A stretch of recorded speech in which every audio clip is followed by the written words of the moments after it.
Hey YouTube, I'm Tom Morrow, and this is my co-host, Al Dente, and we are World of Pro Wrestling, where we give our opinion on the current state of the wrestling industry today. And today our topic is... WrestleMania 26. Hey Al, you catch WrestleMania? Unfortunately, yeah. You fall asleep? Yeah, I did towards the last two matches. How much you pay for that so-called pay-per-view? I believe it was $54.99. $54.99 for that? Yeah, but nothing can compare to the 4 hours that it took away from my life that I will never be able to get back. Yeah, they didn't put on the best show they could at WrestleMania 26. They didn't at all. The Money in the Bank match was a real letdown. Yeah, it was. It was a terrible match. They drew it out. Having Kane in the match was not a great idea. He doesn't belong in that match at all. He's not a high flyer. He's not like Evan Bourne or Shelton Benjamin. He didn't really belong in that match at all. They only put him in there just to slow the match down. Yeah, that's what we think. That match didn't make any sense at all. It did make sense that it was for the title shot, but the way they did it was very poor. That they have 10 guys, right? You think at least 3, 4, 5 of them are going to be in the ring at a time. But no, 2 guys at one time, every single time somebody goes for the money in the bank, by climbing that ladder, some guy walks in. Not like 4 guys, you think. How are they all on the outside? It should be just a one-on-one lumberjack match. I'm sorry. Yeah. That's what it should be. It was actually pretty good in the beginning. More people were in the ring at the same time. Yeah. Only until the middle and the end did it get really really once bad. Jack Swagger should have not won that match. No. Somebody who deserves Evan Bourne, Shelton Benjamin. They veteran. Put their bodies on the line. They're built for that match. Like, I don't even want to mention the Michael Cole thing. I'm disgusted by it. No, yeah, with freaking Matt Hardy he tries to set up for the Twist of Fate on Christian, completely botches it, and everybody sees he botched it, and Christian reverses it to some form of DDT or something. Was it DDT? Or his finisher? Not sure, but we know Christian did the damage to Matt Hardy off a ladder, and Michael Cole, after Christian does the damage to Matt Hardy, Michael Cole erupts with Twist of Fate by Matt Hardy, and you clearly see Christian getting up and Matt Hardy lying there. And the thing is that the time between what Christian did and what Michael Cole said was about 2-3 seconds. There's enough time to contemplate what happened. And then the thing with Kofi Kingston and the stilt walk to the middle of the ring. Waste of time. Really? One guy came in and knocked him down? Like, everybody should have come and knocked him down for that idea. That was just retarded. I'm sorry. And Jack Swagger winning that match? No.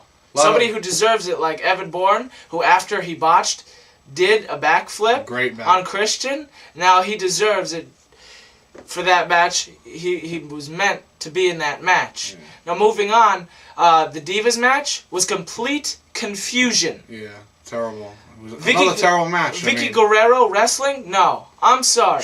I just want to say something here because what she did, the tadpole splash, was such disrespect to Eddie Guerrero.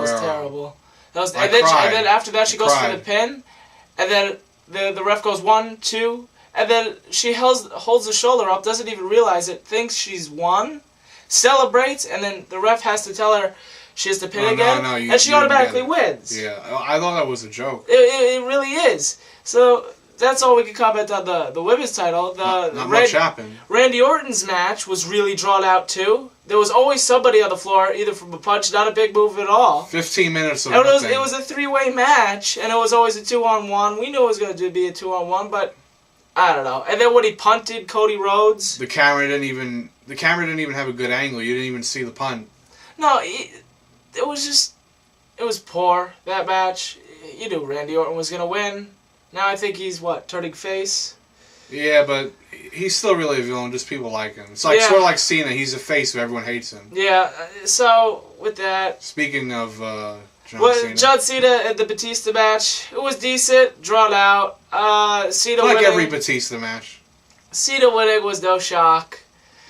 But after he wins, he goes right into the haters. Cena, you could see clearly on the shirts that they were Cena haters, which was hilarious, and Cena knew it himself. He was smiling, one big smile on his face. And then that was an okay match, but they could have done it much better. Bret Hart versus Vince McMahon. When Vince brought out his Hart family, that was just really dumb. I thought they were going to turn on Brett, but it didn't make any sense. It didn't. Well, Vince brought them out, right? Vince brought them out, but you knew Bret Hart. It was just a really lame setup. And then Bret, it wasn't really a match at all. It was just Bret hitting Vince with a chair again and again and again. It's like punching a punching bag. He just on and on. I know it's frustration and let out. Hit him with the but chair. Then he sits down in the chair, and it was just drawn out. It didn't look good. It was boring. It didn't look good. It looked like it wasn't enough revenge. They could have had a match, and then Bret could have just came out of nowhere just with a chair, just completely lost, but still won at the same time by beating Vince McMahon with a chair. But just beating him with the lumberjacks, it wasn't good. And I hated Bret Hart's attire. I hated what he had on, the jacket and the jeans. I hated it. I wish he was back in the... We knew he was going to win anyway, so what can you do about that? That's the end of that. Let's talk about the Edge and Jericho match. That was an extremely slow match. Edge did move to Jericho. Jericho was on the floor for 5 minutes. Jericho did a move to Edge. Same thing. Was that the one, or am I getting mixed up, where the guy was like in the middle of the ring? I think it was Jericho. He had him in the walls of Jericho, and we were wondering how Edge was going to get to the rope. Yeah, and then he gets to the rope. Twice. And then it was too drawn out, and then Edge spears him through the barricade. That was the best part of that match. Edge loses. Edge loses, but spearing Jericho through the... And now Jack Swagger's the champ? Yeah, I'm sorry. Yeah. But Edge spearing Jericho was great through that barricade, but the entire match was too drawn out and very slow. Yeah. It was a real snore match. It was a snore fest. Yeah, it was definitely a snore fest. So we still have Triple H, Sheamus. Yeah. We're not even going to cover that. Yeah. That was just, no. I'm sorry. HBK, Undertaker. Best match of the night. Best match of the night still, though, was not as good as last year. A copy of last year. Yeah.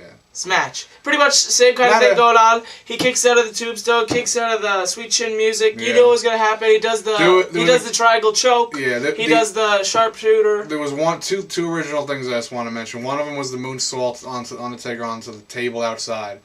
And also, the very end was a kind of role reversal between Shawn Michaels and what happened with Ric Flair. Yeah.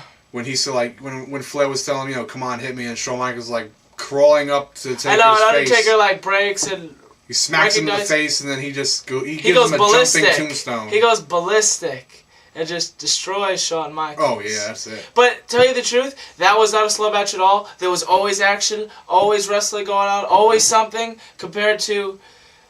nothing? Like Randy Orton in his match. Yeah, it's like you pay to watch wrestling, and all the other matches where you're sitting there watching guys crawl on the floor after... There's no 10 count because all the matches were no DQ or no rule. It was... We don't know. Either lumberjack or no rules or anything. But Shawn Michaels, there was always something to watch. It was always engaging. Yet everything else was just... You're sitting there waiting to see what happens. It's sad to say, too, with Shawn Michaels leaving. But... They had the best match. He went out in okay style. He might be back. He might not be. I think he might be back. Give him a year and a half, 2 years. It gives him a break. Undertaker will be back. You know, he always takes a break after WrestleMania. Yeah, he takes his vacation. Yeah, so with that, that's our WrestleMania 26 review. Alright, Al, I think that's all the time we have for today. If you liked our video, we've got 2 words for you. Please subscribe. And our question today is, what is your opinion on WrestleMania 26? Leave your answers and comments below. See ya. Keep it in the ring, YouTube.